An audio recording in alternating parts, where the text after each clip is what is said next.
Hey everyone, welcome back to my channel. I've noticed something pretty cool. You folks seem to really like Blitz Bastards videos. That's why I'm bringing you part 3 today. And let me tell you, with all the crazy tanks still left in the game, I could keep making these videos forever. So, I've decided to try out a new release system. Once this video hits 2,000 likes, I'll dive right into the next episode. That means the speed of new videos coming out totally depends on you guys now. Without further ado, let's dive in.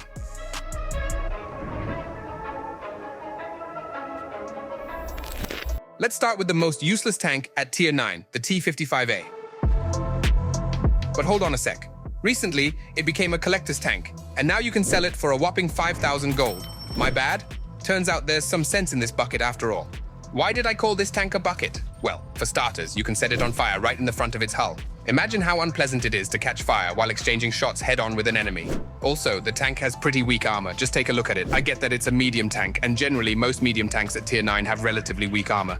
But that doesn't mean the armor on the T-55A is any good. Sure, it can deflect a few shots with its turret, but its hull is absolutely not up to the task. As for the gun, I can't really say much. It's just average for a medium tank. But considering that the tank's other characteristics, including its mobility, are pretty weak, the gun here was supposed to be the only upside. But as it turns out, it's not. Average penetration, average damage per minute. And the worst part is the terrible gun depression angles. Overall, I can't praise the gun. And as I mentioned earlier, mobility isn't its strong suit either. The only upside is the ability to sell it for 5,000 gold. Let's move on. Astron Rex. For someone of you, this tank might seem good, but in reality, it's awful. Its main problem is its auto-loading gun with 3 shells. Sure, the damage is impressive, a whopping 870 units, but unfortunately to fire all 3 shells, you first have to wait for an almost 22-second reload, which is way too long for the fast-paced battles in our game. Also, the reload time for each shell is 3.5 seconds, again, quite lengthy. And that's on top of its terrible accuracy and weak penetration. From personal experience, I can tell you that playing this tank is very uncomfortable. As for armor, there isn't any. Sure, you might get lucky and have a shell bounce off somehow, but in most cases, you'll get penetrated by just about everything. As for mobility, things are not all that great there either. The maximum speed is still acceptable, but the acceleration is on par with some heavy tanks.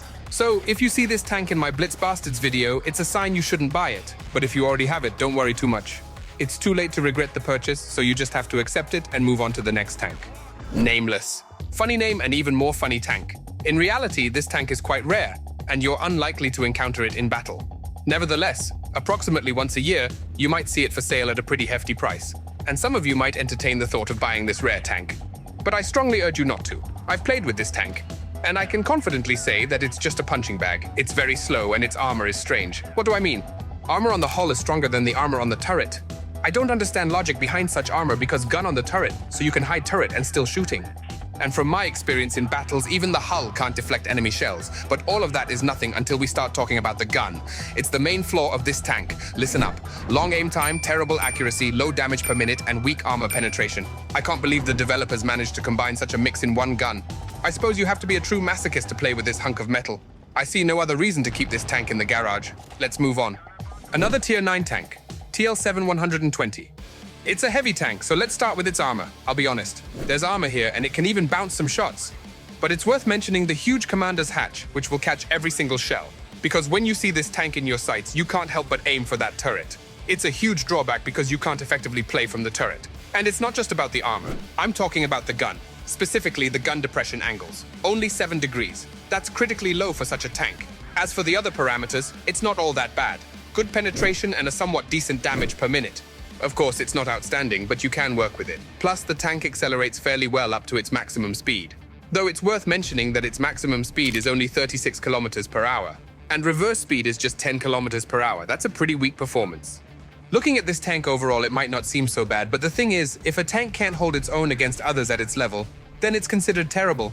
Something like the K91 or Object 752 can easily wipe out this tank without breaking a sweat. That's why I don't recommend buying it, just like any other tier 9 tank. The only exceptions are the Cobra or Object 752.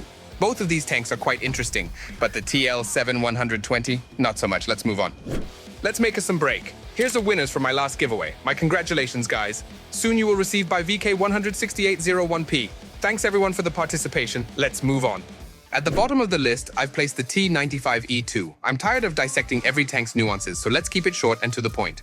Long aim time, very weak armor penetration, low damage per shot, low maximum speed, very slow acceleration, terrible armor, and a huge commander's hatch.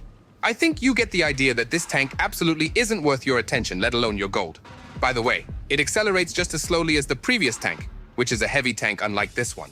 I would like to make some conclusion. As you understand, there's currently a significant imbalance among Tier 8 premium tanks in the game. I hope the developers are watching my videos and taking note of which tanks need adjustment. It turns out there's just a huge pile of tanks and only 10% of them are worth buying. I think that's not okay. What do you think about this too? Please write in the comments. I hope this video quickly reaches 2,000 likes and I'll immediately make the next part of Blitz Bastards. See you soon, friends. Bye for now.